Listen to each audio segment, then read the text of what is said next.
You're with us. Stephen A., starting with you. Will you be worried, though, if the Lakers get off to a slow start? Not at all. Not even a little bit. Matter of fact, I expect them to. I wouldn't mind if they do. I have no problem whatsoever. When we talk about load management, is much as I have been profoundly against that over the years. It's with the exception is LeBron James. If LeBron James, for any reason, said, you know what, I don't want to start playing till January, as a league, we should stand up and support him. Seriously. I mean, with the work that this man has put in, it doesn't bother me at all. And so I know he's not going to do that. That's why he showed up there last night. He's going to be ready for opening night, at least to some capacity. But I think that if the Lakers do start off, I'm not concerned at all, because not only are they great, they're experienced. So when you look at LeBron James, I think that this is one of the rare breeds that has graduated to the point where he doesn't even need to be questioned about anything that's taking place in the regular season.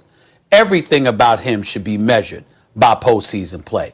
If this guy decides to take his foot off the gas, if he decides when to amp it up, whatever the case may be, you defer to his judgment. When you've been to 10 NBA finals, when you've won 4 championships, and when we just finished experienced a global pandemic, the likes of which we hadn't seen for a century, and somehow, some way, when we consider the collapse that we witnessed with the Los Angeles Clippers because of them being devoid of leadership and what have you, although it was nice to see Kawhi Leonard and Jimmy Kimmel last night. Bottom line is that LeBron James and the Lakers didn't have that problem. And so I don't think there's anything to be worried about with the Lakers, a slow start or anything like that, because they have the greatness of Anthony Davis, who's one of the top 3 players in the world. And they have the best player in the world, who's the best leader in basketball. And that man is LeBron James. I don't think there's anything to be concerned about. I don't know what's happening today, but for the second straight segment, I don't know maybe I have a fever or something. I don't know. I'm coming down with something. I agree with Stephen A. I agree, maybe for slightly different reasons, but right on. I'm not worried about the Lakers' slow start at all. Stephen A., let's be honest.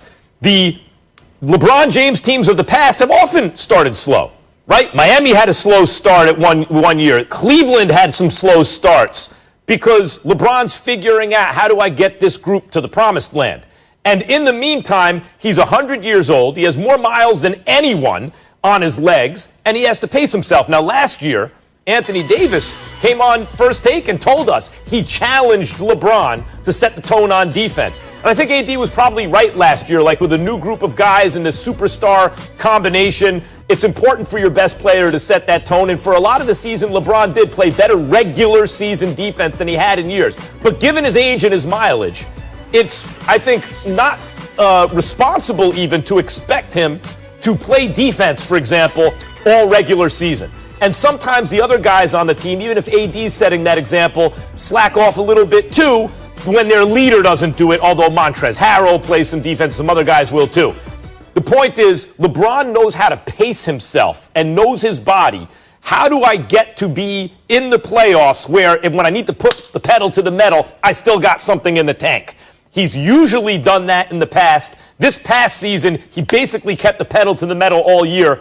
But I wouldn't even recommend that he does that again. He's signed up for multiple years. He needs to pace himself so he's ready to go when they need him most. And if the Lakers get off to a slow start while LeBron's figuring it all out, no big deal, because when the lights are brightest, he'll show up. Well, I'm not worried about the Lakers at all. Matter of fact, the only thing I'm worried about is the Lakers coming out and dominating the league. Because when you look at this roster, in my opinion, this is the best roster on paper that LeBron James has had in the last 4 years. And no disrespect to last year's championship team, but when you look at the additions that Rob Pelinka made, I'm looking at this, and LeBron can pace himself. He can take games off and do load management because they have weapons. They have guys that could come in and get the job done and deliver in great fashion. And when I say that, I'm looking at a guy like Dennis Schroeder, who's capable in the regular season, especially that is capable of going for 30 plus a night. You got Montrezl Harrell, another guy that's capable of giving you 20 a night if LeBron just decides not to play that night. And then you have Anthony Davis, along with Wes Matthews, along with Marcus Gasol, along with Taylor Horton Tucker, who keeps thriving, and even Kyle Kuzma. Although I disagree with his style of play at times, although I disagree with Kyle Kuzma at times on how he plays the game of basketball, one thing about it, when he gets hot, he gets hot. So with the Lakers roster, job well done by Rob Pelinka, I'm worried about them coming out and dominating too early.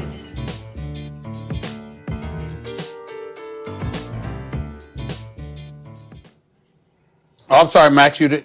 No, I was going to. I'm sorry, Max. I thought you was No, going to I mean, Yeah, go. listen, Jump in, I'm not Stephen A. worried. I'm not worried. But, I'm not but worried Stephen about A. this Max, early.